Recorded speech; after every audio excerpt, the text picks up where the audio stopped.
Picture this. You're standing in front of a locked door, waiting, hoping for your partner to open it, to step through and meet you where you are. The waiting feels endless, and with each passing day, the door seems to grow heavier and harder to open.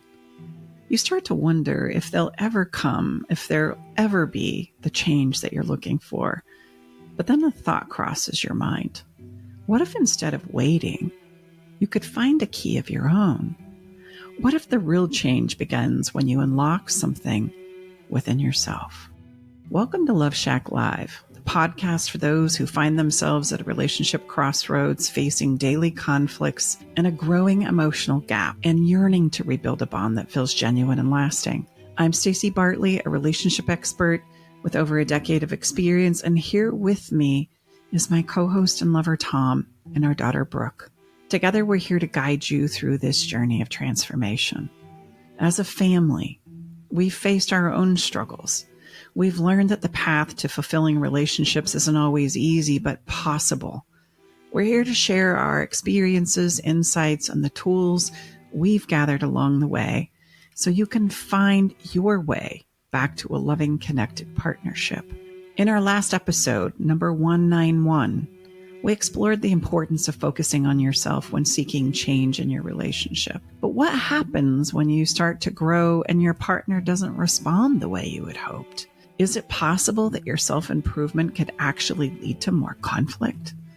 In today's episode, we'll dive into these questions, tackling the doubts that might be creeping in, and explore how to stay on course even when the road gets bumpy.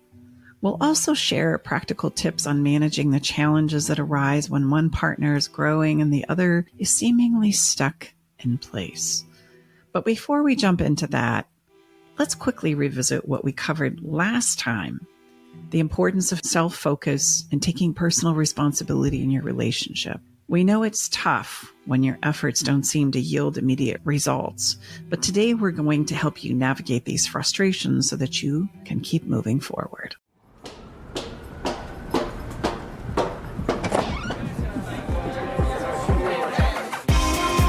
Hey, thank you for coming.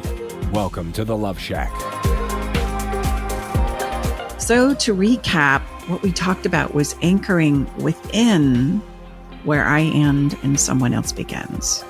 Self-focus and personal accountability helps us to regain control by examining our own patterns and behaviors. Making conscious choices about your role in relationships is critical. And not taking blame for everything, but also be willing to acknowledge your part. And a focus on what you can control, your actions and your reactions, is also a place where you witness where I end and you begin. And your inner stability, or lack of it, creates a cause and an effect in the relationship that you find yourself in. And that's why we all play our part. It sounds a lot like this. Well, I did that because you did this. No, really, well, I did this because you did that. And back and forth the cycles of fighting go. And the only way to find a place of inner stability is if we'll finally say, yes, this is my part. I need you to look at yours. Then the back and forth boomerang can be squelched and we can see a clear path forward.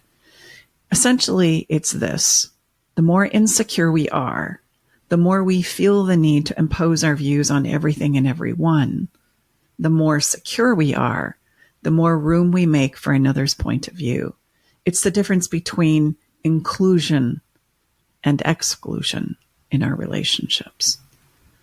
So with that in mind, let's transition now into our conversation today. While self-focus is crucial to your success, it can also bring up challenges when your partner doesn't immediately attune or change in response to all your efforts. Let's face it, often what motivates us to step into the growth journey that you're on, and this is going to be true for all of us human beings, is the image or the belief or the hope that when I do these things, it's going to give me this. And so with all of our vim and inspiration and hope on board, we're finally impassioned and motivated to do the things that we've wanted to do, but just didn't have the oomph to do. the emotional energy to do. And now you're doing it. And you're doing it because you have this idea, this hope, this expectation that when I do it, then X, Y, and Z are going to transpire, only to find along the way as you're doing it that maybe your partner isn't responding in the way you thought they were going to respond when your journey of growth and behavior change began. I'm going to skill up, and then it's going to give me this and this and this and this and this. That's where we all go. That's a beautiful thing. Step into the journey, get going. But then you're going to discover some things along the way that may not start to line up like that.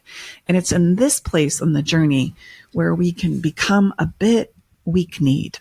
Our armpits get a little sweaty, and we might get a little frustrated within the journey because we start to say, well, wait a minute, I'm doing all of this and everybody else sees it, but my partner won't say, yes, I see this in you. Thank you so much. Oh my gosh, please come home. All the things that we're hoping would happen when I began the journey may or may not play out for us. And what do we do then? So let's talk about this. Let's talk about some of the things that come up when you're on this growth journey. Because to be honest, sometimes our partners that we're trying to get to enroll in coming home or re-engaging or having those difficult conversations or finding their way out of a deep hole of denial just is not happening. And you were so certain it would. And so then we find ourselves in these places of disappointment, and that's what we want to talk about in this episode today. So let's talk about an objection that often comes up for those on a growth journey, but their partners aren't necessarily coming along like they thought that they would. Let's talk about these things. And the first thing that I want to talk about is this idea that it isn't fair that I have to take all the responsibility or bear the weight of their choices, continue to keep the fireplace lit, so to speak, while they do their thing. And so I'm just supposed to be okay with this. I'm just supposed to continue on this path of growth and keep everything waiting and in place. I have to take care of the kids, pay the bills, clean the house, make sure that everything is happening according to plan while they go and do whatever thing they're doing outside of our household responsibilities. How is this fair, Stace? How is this fair? How is this even right? And I understand. The first thing I want to say is, oh my God, yes, it's so not fair. Fair is something that comes around once a year and you get a corn dog. There's nothing fair about this situation. However, if you are by chance the person who's keeping the fireplace lights lit of the dream that you and your partner had when you first came together, if you are the person that's keeping the household and the children and everything in place, I want you to know, as difficult and unfair as it is, you are actually going to become the victor in the situation in the long run. Why? Because you are going to feel so good about your part in this, that you never allowed yourself to dismantle all the things that were valuable and important to you because it got hard and I didn't have the clarity anymore. But you would allow yourself to get to the place where you were going to throw your hands in the air and say, screw it. These things, these values, these beliefs that I hold dear in my heart are things that I'm going to continue to live by and take hold of, regardless of how difficult it gets. And believe me, the payoff will come on the other side of all of this when the storm passes, and it will, and the situation clears, and it will, that you know that even though it got hard, you stuck with it. And you know what? The children are going to thank you for that too. That is going to be your victory. The dog, the cat is also going to thank you for that as well. Okay. So self-focus is about empowerment. It's about feeling good about your part in it, regardless of how it goes. That this is the role I choose, not because it's easy, not because I too couldn't just throw my arms in the air and say, I'm done. I want to run away. I want to do all of these things to avoid this situation as well. But I choose to face it. I choose to take it one day at a time. And I choose to rise when I want to just say, fuck it. That means something. That really means something. Also, Self-focus is not about self-blame. It's not about blaming yourself for all that you've done. Yes, you have your part, but you only have your part and no more. The person that you co-created the situation with also has their part. It's not about taking all the blame, but rather choosing not to let your happiness be contingent upon your partner's actions. And sometimes that can be a little tricky. Yeah, so how the heck am I supposed to, find threads and moments of happiness when it seems like he or she on the other side ain't doing squat? Maybe for a short period of time, but how about if this is happening for like months, which we all know takes place because we work with people like this, where they're the one that has raised their hand and starts working with us. How do I carve out moments of feeling like I'm experiencing a win? Just reminding myself that what I do, when I can look back on the situation, that I know I did the best I could. That's the win. Stay with us. We'll be right back.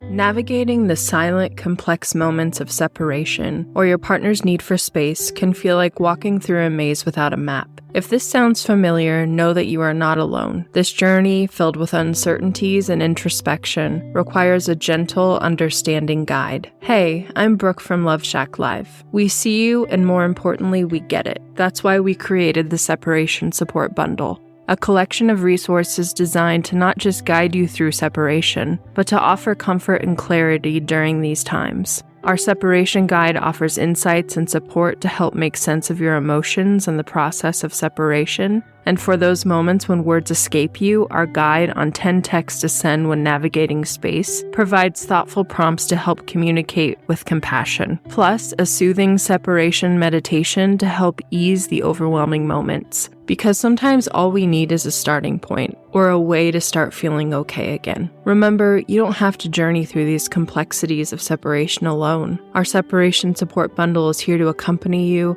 guiding you towards healing, understanding, and most importantly, the renewed sense of self. Visit stacibartley.com/bundle today to access your free separation support bundle. At Love Shack Live, we're all about exploring the real stuff that relationships bring, the good and the challenging. So let's tackle this together, because even in the hardest times, there's hope, growth, and yes, even love to be found.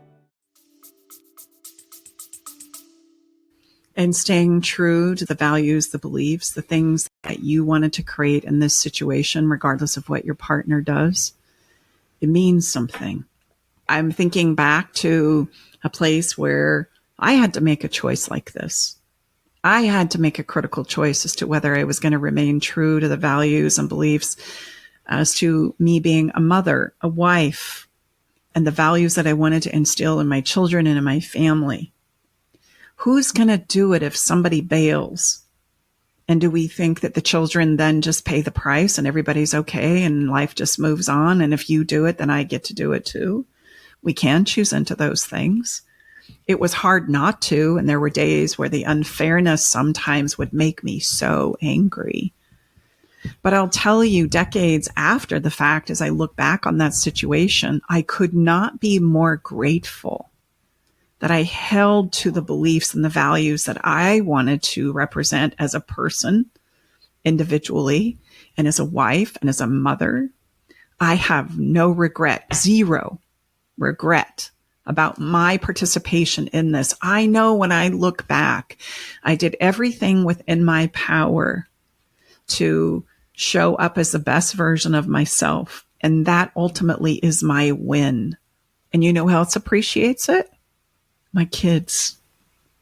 My kids cannot refute the fact that I was there and I stood steady when their world was coming apart at the seams. It was something they could reach for. It was something that gave them foundation and stability in a moment of crisis. Can we even imagine? And there are people out there who have lived this where both parents crumble. What happens to the foundation that we've co-created called our children and our families? And not just our children, but what about the extended families that feel the ripple effects of these things going out and reverberating? When both go down, and sometimes it happens, and if it does, I get it. But if you are in a place where you are knowing that you're holding the fort together while somebody is struggling, that will serve so much better you and everyone around you. And you can do it. I know you can do it. And I would remind you that the win may not often be realized, even from your own vantage point, maybe till some time later. So you have to realize there is some significant delayed gratification here. It definitely is required, because I've lived that myself as well. A lot of times when we are, I guess, handed these situations in life, and you're like, God, I'm changing to inspire my partner to change. And sometimes that's the only way that we can get motivated, is if we see our relationship is falling apart and we're like, well, I'm going to change to hopefully get my partner to come back to me. I think oftentimes we start that way, and then we realize throughout the journey of going through it that that's not really why we're doing it. I would like to propose to you that sometimes life presents us these situations that inspire us to become better, not to make another person happy or to get another person to come back to you, but to let you know that you have what you need inside of you to be okay.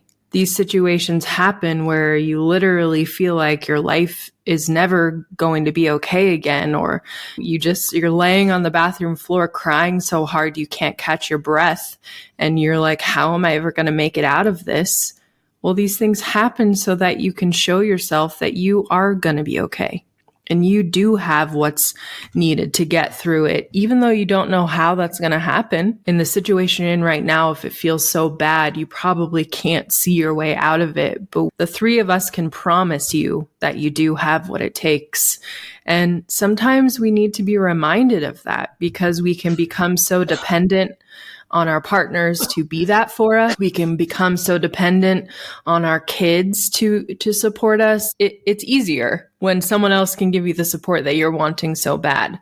But I think sometimes these situations can get so bad and feel so desperate, just to let us know that we can be our own heroes, because a lot of times we don't feel like we can. And then from that, in your next situation where you need to pull your bootstraps up and recover again, you'll be able to look back and be like, I did it that time, so I know I can do it this time. And maybe I sound like a bad, cheesy self-help book right now, but I just really want you to hear that, because I'm feeling that right now in my life. I'm feeling that I have what it takes inside of me probably for the first time ever to be okay and to do what I need to do to be the best me for me. And I'm feeling it and I'm doing it. And I just want everyone to know that they can do it too. So my whole overarching point of saying all of this is that if you are making these changes internally and you are becoming who you feel you are meant to be, and your partner isn't changing, perhaps that's not the point of it. Perhaps the point of it is to remind yourself that you have what it takes to be okay. And that's what you're doing. I think that there's nothing more important and nothing more essential that we need in our lives. And I think a lot of us have lost the ability to do that for ourselves. Totally agree. 100%. Well, and it's the only thing truly in our grasp. Exactly. And the only thing we can control. Well, and it's a very empowering place to go, because you can believe in yourself after you realize you can do hard things. You can pull yourself out of difficult things. And even though you may not have all the answers about how you're going to tread forward, you believe in yourself to figure it out. And the safety that that gives you, and the foundation that that gives you, and the anxiety that that squelches, and the fear to be able to face the unknown is so empowering. It is very life-giving. And here's the thing. It's almost like we get tricked into doing these things, because it's almost like Gus, the God, universe, and spirit knows we're not going to just do it because it's good for us. We're not going to just eat our broccoli or do our emotional push-ups because we know it's good for us. We usually need the motivation to do so. And we will do things for the love of others that we would never do for ourselves. And so what gets us into the journey and what motivates us into the journey is very often just to help us gift ourselves the things that we need the most. It really doesn't have anything to do about the other. It's just the thing that motivates you to get going with it. And this ripple effect of personal change does also become a catalyst for others to follow. Your children, your family, your friends, and yes, even your lover.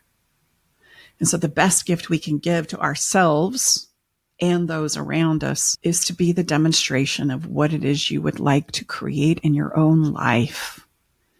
This is the difference between sacrificing yourself and being a person that you love, admire, and respect. Self-sacrificing means we're all in the path to breaking down. I'm sacrificing everything that I am. I know it's not good for me, but I'm doing it all for you. That's self-sacrificing. That's not love. That's fear. It's a place of motivation that's perpetuated by fear of me not being okay without you. Well, that's self-sacrifice. And it's not sustainable either. It's not sustainable. It's really a breakdown place. And I heard a story of someone who made a very long road trip to go see somebody who broke up with them after they were said, don't come. I don't want to see you. And the person said, I don't care. I'm coming. And that's the thing I was talking about earlier. That, doing this work will make you have a foundation in yourself that you would never be able to have otherwise. And I have done that same thing. Like if I was 18 and if I could go back in time, I would have done that. If I had the means, I would have driven to Virginia from California when Jack, my fiance now, broke up with me. And I would have shown up at his door and I would have said, you better get back together with me, because that's how broken and desperate and I had no foundation of self-confidence and self-reassurance inside of me back then. So I get why people do it, but I just want people to know that's the whole point of these 2 episodes, is doing the work inside of you. It's going to make it so that you don't have to feel that desperate if things don't turn out the way that you wanted them to, because you can give yourself some self-validation. Everyone knows that feeling when the person that they love so much cuts them off. It's like you can't get air until the next time they text you. It's pure torture, but that's because you're giving all your power to that person and you're not remembering that you have things inside of you that you can do to feel better. Your existence is not entirely dependent on your partner, but that's how we set up our relationships a lot of the time. So when our partner goes down or isn't on their A game or is feeling like they maybe want to break up or get a divorce, it totally flatlines you. But that's not a way to set up a healthy relationship. Some of your free will and independence and knowing has to remain inside of you. Well, but what's interesting is the justification that you have that's so easy. Like, no, this is the right call for me. Oh, and you totally negate what you're being told, right? They're saying, don't come. No, this isn't appropriate. Your friends are saying, don't go. And you're like, no, I have to. I know the one thing I'm going to say that's going to change everything. And they're like, okay, if this is what you need to do. Holy cow, buckle your britches. It's going to get interesting. Whatever. It's like the cray-cray meter should be going off loud. Yeah, but you just feel so like there's nothing that can stop you. And trust me, I've been there. I know that feeling so well. But we just want to remind you that you don't have to go through that. Maybe I'm going over to the Disney princess side. Now that I'm feeling so much better about myself, people are going to be like, Brooke, you've lost it. Where's the anxious girl that told us that everything was going to be okay? But I'm serious. It's like honoring yourself. It's realizing that I have a choice and that my feelings matter too. And that I don't have to fall down on my knees and worship the ground my partner walks on and let their mood and their thoughts and their feelings dictate how I am supposed to feel. Because that's how I lived a lot of my life. And I know a lot of our listeners have lived that way too. But it so dwindles our own voices and our own thoughts and our own feelings. And the interesting thing is our partner has no idea most of the time that we're doing that because they're not demanding that of us. That's just what we do naturally. They're not saying you must fall to my every whim. We're just naturally doing that. And you're not being your true self when you are living in that way. Mm-hmm. It's such a power imbalance. Yeah, well, and the opposite is true too, right? In this same place, we can have somebody who wants the validation so much that they love that you fall to your knees and do what I say. Yes. And so that can get us into trouble as well. And they think that this is a great relationship because you help me feel so empowered because you do all of these things for me. And it's in these moments that personally, collectively, if we're being still and quiet within ourselves, what are we really looking for? We're looking for and longing for that place of clarity. Like, help me understand what's really going on. It's become so full of chaos and confusion, and I have no idea which direction to go. Mm-hmm. And I seek so badly peace and hope and clarity and this sense of completion that I know I'm doing the right thing. And that usually sets us about trying to figure out a partner out. I'm trying to figure out how they think and why they do what they do and why they said that and why they did this. And everything becomes what I call a smoke signal that you're interpreting. You know, if they come to bed and climb into bed with you, then that means something. And if they give you a sideways glance as they're leaving in the morning, well, that means something completely different. And, you know, if they hold your hand or they don't sit close to you on the couch, or all of these little teeny tiny nuances become something that you're making meaning behind, thinking that's going to give you the clarity that you need. And I want to propose the idea to you, just like Brooke said, the only way that you're going to get clarity in these places is to find it within yourself first. Now, you might be going, oh, that's terrible news, Stace. The last thing I want to do is spend some time with this hot shit show. I get it. I've been there. Remember, I was enrolling myself in all kinds of bizarre, crazy ideas. But I also assure you that if you'll just spend some time gaining the clarity and the truth of your own voice and what you need and recognizing that you matter too, this becomes the foundation with which you find the clarity that you need to rudder through this experience with your partner. It also gives you the ability to do what we just talked about, staying true to your beliefs, your values, the contribution that you wanted to make when you created this relationship in the first place. It will give you that rudder and place of clarity to remain true to. So your win, really, at the end of the day, isn't that your partner comes home, you know, sends flowers, presents, gifts, confesses that you're the one they've loved forever and always. All those things are lovely and wonderful, and I'm not trying to minimize them in any way, shape, or form. As human people that love, we all long for those things. However, you're going to find what's more valuable, or at least equal to, is the knowing that regardless of what someone else does, I feel really good and rooted in me. That's the place of clarity that we long for. And that's the only place I know to direct you to find it. So a practical tip that I leave you with in this place is it's important to know the distinction between self-focus and self-sacrifice. They're different.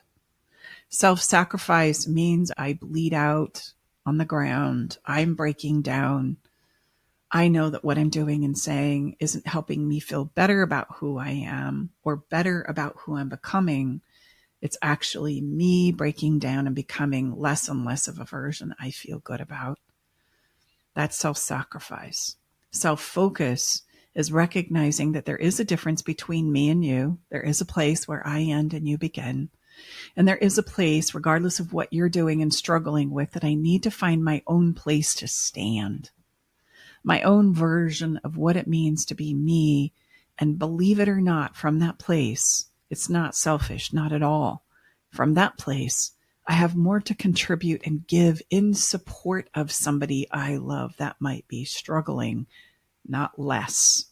If we're both in a pattern of breakdown, I have nothing to give, nothing to support. I'm too busy trying to keep it together myself as I focus on you instead of me.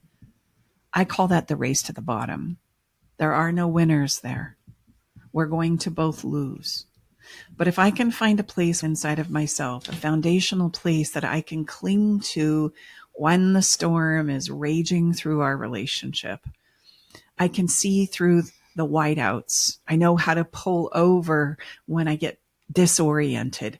I know how to just take a pause and come back to it, knowing that eventually it will pass and I will remain true to the person I believe myself to be, and the faith and the inspiration that I hold dear about love and relationship and family and the whole enchilada. And then from that place, I have more to give and contribute to those around me that I love and that I support, not less, because I'm not as floundering and as conflicted and in a state of chaos and unknown. I have something to contribute. I think we received some questions from one of our clients after episode 191. And I think this question is a good one that other people probably are having. They say, if I get to the place that I know myself better and I can teach my partner about myself, when, how, and where do we begin the co-creation? How do we co-create without compromising when we understand and also recognize that our approaches to parenting are going to be different? There is a place where, and this is hard, this is big stuff, like this is Olympic style stuff in relationships, where my needs and wants have to be as important as my partner's. That's where I would say co-creation begins, where I'm willing to consider what my partner needs, but I'm also not losing sight of what I need. And there'll always be a little place of give and take and an adjustment that's needed. But what's interesting is you'll find that in those adjustments, it helps each of us independently become more balanced. For example, I am a little more of a free flow spirit than my beautiful husband, who I love so much. And he is much more of a detail oriented, toe the line, consistent kind of guy. Like, we've got structure here we got to live within. And we can't just be throwing it out because you don't feel like it. I love that about him, but it's also what drives me crazy about him, and vice versa. So in the co-creation process, as we approach, let's say, parenting, I'm going to have a tendency to be a lot more flowy, glowy. Oh, don't worry about that. That's no big deal. Oh, that's funny. And he's going to be going, no, that's a problem. We need to address it. How are we going to handle this? We need to bring this up. This isn't okay. There's a principle called X, Y, and Z. And I want you to see, in adhering to both, as the listener, let me just ask you, who's right and who's wrong? And could we independently come up with a conversation about supporting our own independent thought? Tom's too strict. He's got too much rule structure. Oh, let's just give the kid a break. And what would you say, babe? No, you give the kid a break. We're not going to help him become who it is he has the capacity to be. There has to be some structure. Chaos will prevail. I love your statement. No, in the absence of leadership, yes, chaos will prevail. Exactly. Okay. Well, those are all really great, valid points. So again, who's right and who's wrong? Yeah, I just think we can get quite entrenched into our positions and values. And remember, no matter how thin we slice it, there's always another side of the story. I think that's from Tony Robbins. It's one of the greatest things. It's true. And we have to be able to get better at looking at that other side of the story, even if it's not one that we would advocate ourselves. Doesn't make it wrong. It's just different. Well, and co-creation happens, let's say, between us, using the example that we're with. I said something bold. It helps us both find a place of balance within our own perspective and our tendency to do so. Right. So where can I pick up the game? And maybe if there's something strong that Tom's feeling pretty principled about, maybe I need to support him in that. Maybe that's a good thing for me too. Maybe there's a place of resistance that I need to look at inside of myself. And when I'm saying, come on, babe, I think you really need to let this go. I don't think that this is going to accomplish what we are setting out to do, which is good. And he gets to a place where he can let it go. Do you see how both of us grow independently because of the aspect that we're being called to co-create together? So in answer to that question, it's going to take some malleability on both sides. We cannot get so entrenched. Mediation, Staci is an excellent mediator. Remember, there has to be movement on both sides to come to some collaborative win-win experience going forward. We can't just have it all our own way and the other partner, spouse, significant other have it just their own way. That's an immovable situation.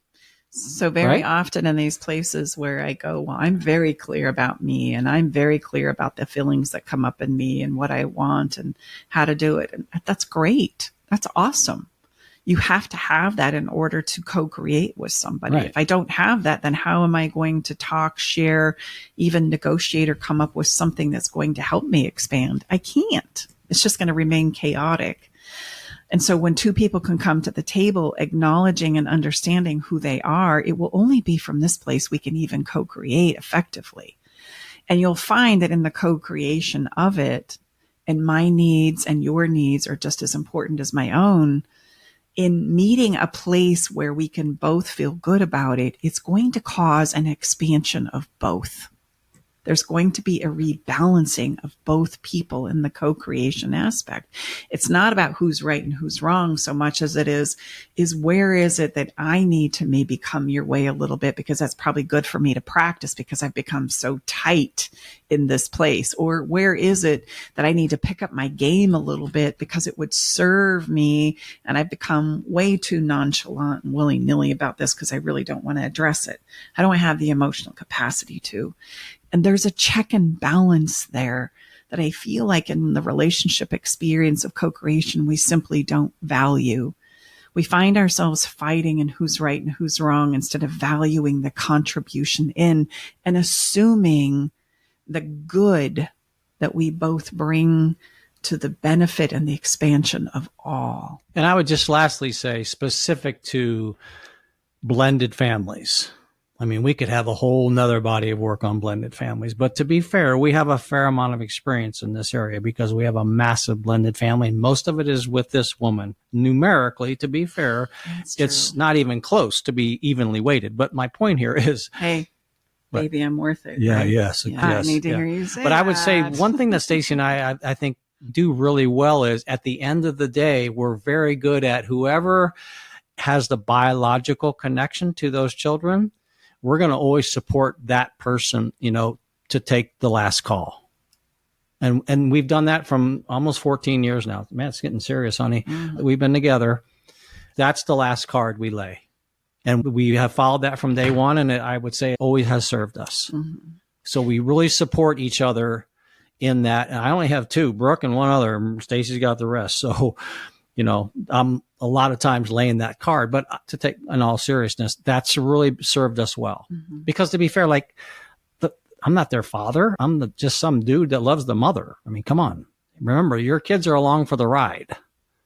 Well, I think the thing that's important here is that we talk about it and you get to share your perspective and your point of view from that place and space.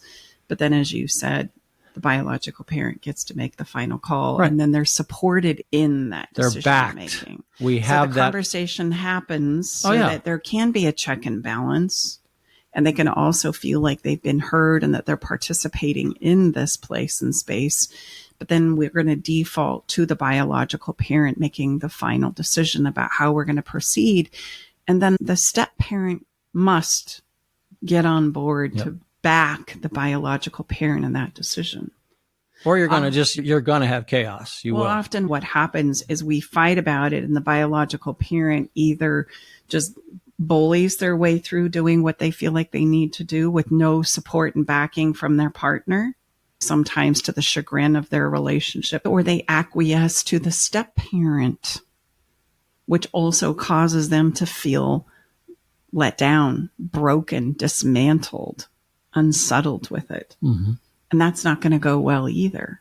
Both are going to sever the relationship between the two parties. And we do it with grandchildren as well. Like at the moment, I don't have any biological grandchildren, but really it has worked. This is not theory. This has been proven over, we're 14 years this November. So, it's not just a couple days or weeks or months here. And we have navigated some very, very, even recently, some very significant situations. And this is how we play it. And it just, there's a lot of discussion, a lot of trust, a lot of honoring of each other's positions. But at the end of the day, that's the final card that's laid. So hopefully that gives our wonderful client who asked these excellent questions some specific help around that one, because that is a big one. I mean, blended families, I mean, my goodness, think how infrequently any of us hear good stories about that. But there are a lot of them out there. It's just, unfortunately, I think what creates so much chaos around blended families is we're expecting them to be a nuclear family when they are absolutely not a nuclear family. The fact that you love your significant other doesn't mean that those children are going to, I mean, come on. Again, they may not even like you. And that's to be fair. I mean, so you just, do your best to put yourself in their situation, I think is an important context. So Staci and I both come from a blended family too, which gives us a lot of advantage. We have created what both of us have come from. And so that's really important because quite frankly, I don't think if that wasn't the case, I don't think we would have been able to do everything we've done. Because we had a lot of foundation for a number of years, what our mothers chose to do after both of our biological fathers passed away. So I hope that your takeaway from our conversation today is to realize the importance that taking back your power is critical. And that doesn't mean overpowering your partner. That just means understanding who you are, what you think, what you feel, as I say often, to gain and remain in a place where you're taking the responsibility of translating your own thoughts, feelings, and emotions and turning it into a language that first you can understand. And then realizing that navigating yourself from this place is your win, regardless of what your partner does. That regaining control by examining your own patterns of behavior and becoming more of the version of the person that you feel really good about and rooted in is your path to clarity, peace, hope, inspiration. And it's also your path to being able to contribute and support those you say you love. Making conscious choices about your role in the relationship, meaning I know I have my part to play in co-creation, but it's important that I listen to and understand my other person or my partner that I'm co-creating with's perspective. And when they don't match, or they're suffering, or they're struggling, or they're stuck in denial, what do I do with that? I say, I'm sorry you're struggling. And I hope that at some point in time, you'll be able to show up and co-create with me when you found a place within you to do so. In the meantime, I need to go about doing what we've already talked about. That's my greatest place to remain.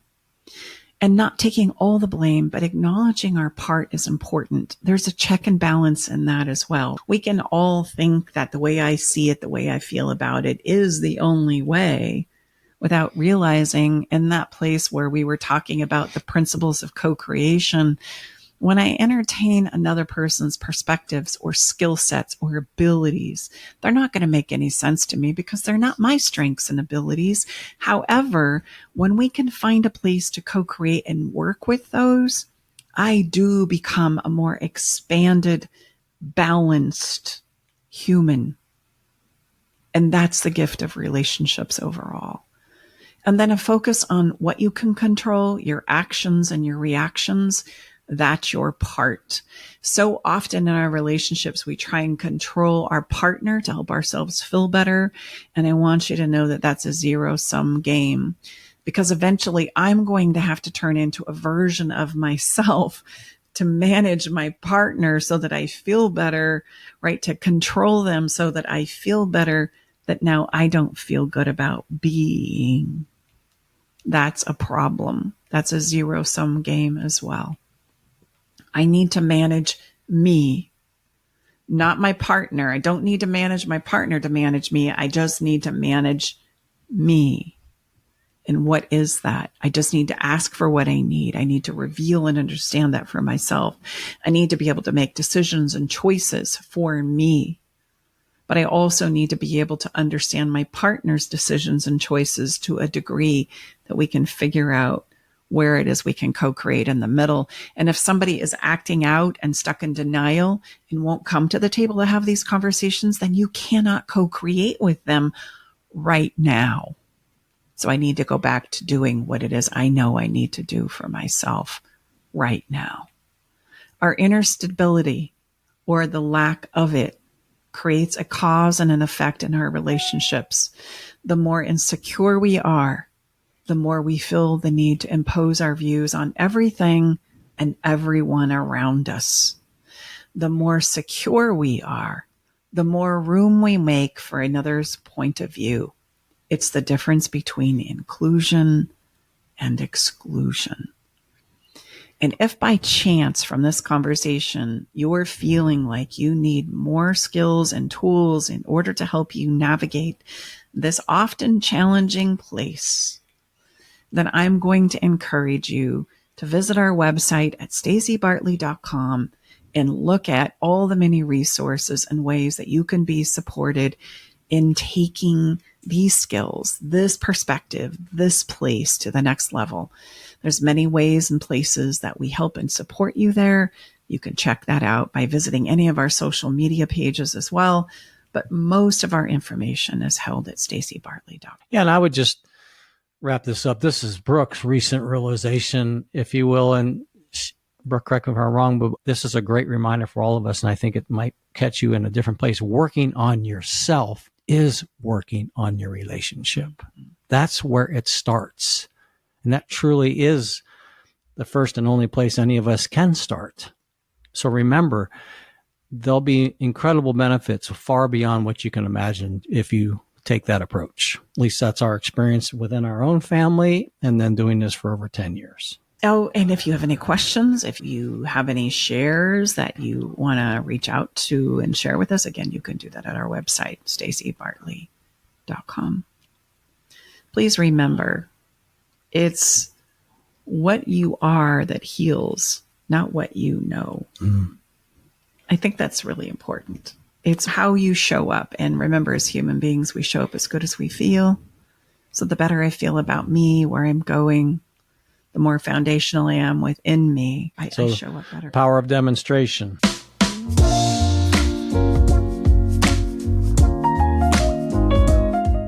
Let's talk about a little fun today.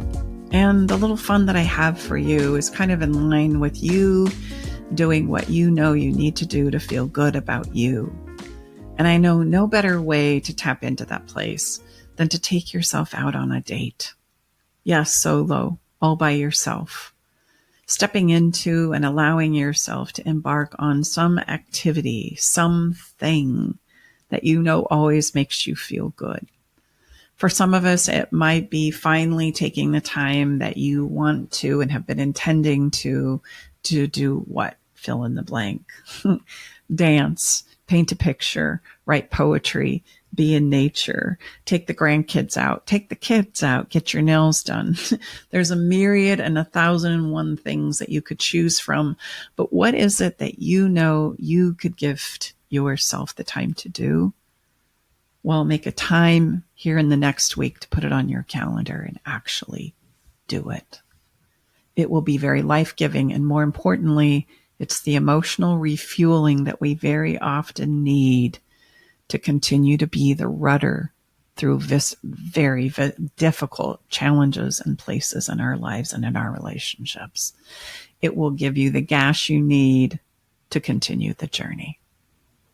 Each and every week we choose a theme song, and today I chose a song because I heard it and I went, oh, that's perfect, but it's an oldie.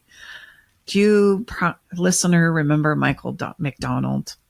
Well, I know, but you and I kind of go back a few decades. Brookie, do you remember McDonald? Oh, okay. So maybe he's been around for a long time. 30-somethings and our 40-somethings will really remember it. Maybe our younger won't. But Michael McDonald, man, he was the bomb back in the day. But he wrote a song called I Keep Forgetting. And it was talking about this place. That's like his most famous song. Mm-hmm. I know. Yeah. Isn't that as soon as you hear it, man, you think, oh, yeah. I mean, it's like, wow. It's like, yeah. In fact, you heard it. You think, Tom, hit that, send that to me. That's a great podcast song. We had it, I think, on when we were taking some time off. It went, it's like, my God, it's a great. And I love what he says. I keep forgetting we're not in love anymore. Yeah. I keep forgetting. Yeah. I keep forgetting that we're not, the same as we used to be. I keep forgetting. I keep thinking and hoping and acting as though it is the same and it's not the same. And I thought, oh, that's just so appropriate for this place sometimes where we're needing to navigate through the difficulty. We do keep forgetting. And Brooke and I had a great banter about that in our podcast today, because we can't override what somebody is saying is a struggle or a concern or a disappointment or a frustration. And we're like, yeah, you'll get over it. Or yeah, I know better. Yeah, I know you said that you needed some space, but I'm just going to get in my car and drive 375 miles because I'm sure once I show up, X, Y, and Z is going to happen. No, I know we keep forgetting. That's how it happens. So you can enjoy this song along with all of our songs in our playlist by going to Spotify and searching up Love Shack Live playlist. You can also visit our website again at stacibartley.com to hear this song and all of the collections that we have from our episodes in our podcast. Again, thank you so much for being here with us. It's a pleasure, truly. We so enjoy doing this and preparing this information on these shows for you. And again, as I've said already, but I'll say again as we wrap up, if you have any questions or thoughts or shares for us, we would love to hear from you and engage with you. Thank you so much for being a listener. It is truly our honor and our privilege as a family to support you on this relational journey of a lifetime. Bye-bye for now. All right, it's time to leave the Love Shack. But before we part ways, we want you to know our door is always open and we'll leave the porch light on, ready to welcome you back whenever you need a dose of relationship wisdom. For more resources and tools, visit us at loveshacklive.com to dive deeper into the topics we've explored and find additional support for your relationship journey. Stay connected by subscribing to our podcast. Thank you for being part of our Love Shack Live community.